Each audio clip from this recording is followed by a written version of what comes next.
Bonjour Sylvie. Bonjour. Tu accompagnes donc, j'ai bien compris, la délégation de la DAN versaillaise, c'est ça? Tout à fait. Sur un colloque un Voilà. peu particulier qui concerne la DNE. Mhm. Bon, c'est pas, on va pas parler de ça. Ludovia, l'impression quand même, elle est plutôt bonne, Oui, généralement. oui, tout à fait. J'ai vu ce matin une conférence qui était vraiment très intéressante sur l'aménagement des espaces. Bon. Et est-ce que tes emplois du temps sont prêts? Alors presque, parce qu'en fait il me manque des professeurs, Oui. donc il me manque même pas mal de professeurs. J'ai Oui. 6 professeurs de mathématiques et il m'en manque 3. Oh, bah, effectivement. Donc j'ai encore du travail à partir de lundi. Bien sûr. Alors, qu'est-ce que c'est que la rentrée? Parce que bon, un collège REP+, déjà, tu penses que ce serait intéressant que tu l'expliques? Parce que je suis pas sûr que tout le monde comprenne. Donc en fait je suis principale d'un collège dans les Hauts-de-Seine et Oui. il y a 2 établissements REP+. Le collège Guy-Moquet à Gennevilliers. Voilà, c'est ça. Et le deuxième est à Nanterre. Donc un collège REP+, c'est un collège situé en éducation prioritaire, où en fait on a un certain nombre d'indicateurs qui font qu'on est classé comme établissement encore plus prioritaire que les autres. C'est le taux de boursiers, le nombre d'élèves qui arrivent en retard en 6e, etc. Et donc Guy-Moquet à Gennevilliers est à l'intérieur d'une cité et entouré de bars, en fait, d'immeubles. Oui, mais Voilà. je le connais, oui. Ouais. Oui, dans l'environnement, effectivement, n'est pas L'environnement oui. n'est pas top. N'est pas sympathique. C'est un établissement qui date, Oui. qui date des années 70, qui n'a pas été Ah, refait. oui, oui. Donc en fait, je l'ai pris l'année dernière, j'ai pris mes fonctions l'année dernière. Si on part directement sur le numérique, l'établissement n'était pas très très avancé au niveau du numérique. Et donc l'idée, quand j'ai pris mon poste, c'était vraiment de lancer une première phase d'impulsion du numérique. D'accord. Moi, j'ai le souvenir, pourtant, il y a très longtemps, il y a au moins 15 ans, sinon Oui. 20 ans, qu'il y avait là un professeur de lettres qui s'appelait Jacques Julien et qui a été un précurseur du numérique, enfin, dans l'académie, même y compris dans Et l'académie qui d'abord. qui était dans le collège. Et qui était professeur Ouais. dans ce collège. Bon, je pense qu'il est parti après. Oui, c'est ça. En fait, ouais. très souvent, c'est quand même lié à l'investissement de personnes. Il faut éviter, mais il y a parfois des personnes pionnières. Alors, et quand elles partent, ça s'arrête. Moi, ce qui m'intéresse quand même, c'est le numérique. Oui.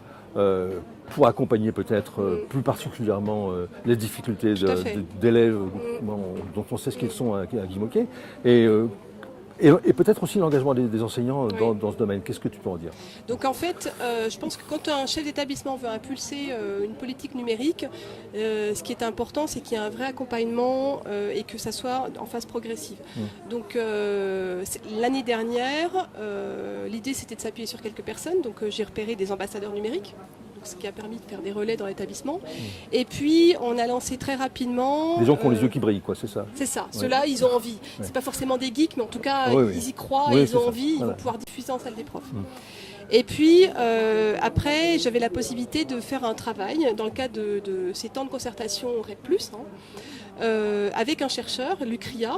Et l'idée, c'était justement, au lieu de travailler sur la gestion de classe, c'était de travailler sur le numérique. En quoi le numérique peut changer nos pratiques pédagogiques et donc les professeurs étaient assez volontaires, donc j'ai eu une vingtaine de professeurs, que ce soit du primaire ou du collège, qui sont entrés dans ce groupe.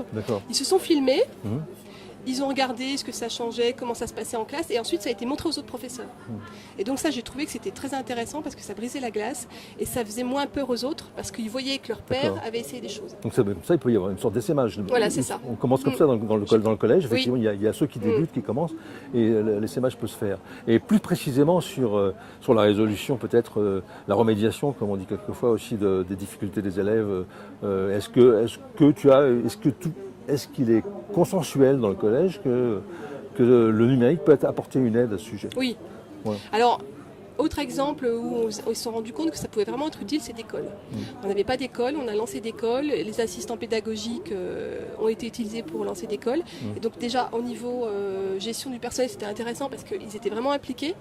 Et là, les professeurs principaux en 6e se sont rendus compte que des élèves qui étaient en difficulté, déjà ils adoraient ça, les parents étaient contents, et on a senti qu'on arrivait davantage à les intéresser à l'école. D'accord. Donc c'était positif ça. Est-ce qu'il y a un ENT dans l'établissement? Oui. Et les parents l'utilisent? Oui. Ouais. Les parents l'utilisent. Ils utilisent surtout la partie absence des professeurs. Oui, bien sûr. Avec les élèves en fait. Oui. Et puis ils utilisent la partie cahier de texte. D'accord. Voilà. Après, ce qui est difficile à mettre en place, c'est toute la partie gestion de la messagerie. D'accord.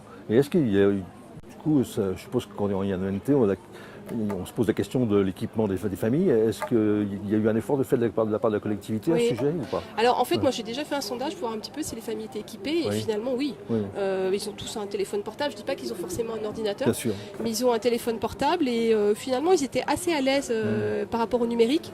Et puis j'avais proposé qu'ils puissent venir à tout moment, qu'il y ait quelqu'un qui puisse venir leur montrer, etc. Et quand j'ai accueilli les parents, je faisais systématiquement un temps sur le numérique avec un tutoriel. Bon. Pour un accompagnement. Voilà une rentrée qui se présente bien, non? Oui, tout à fait. Bon. Oui. Écoute, je te souhaite une bonne année scolaire. Merci beaucoup. À l'an prochain, Ludovia. À l'an prochain, ça marche très bien. Merci. Au revoir.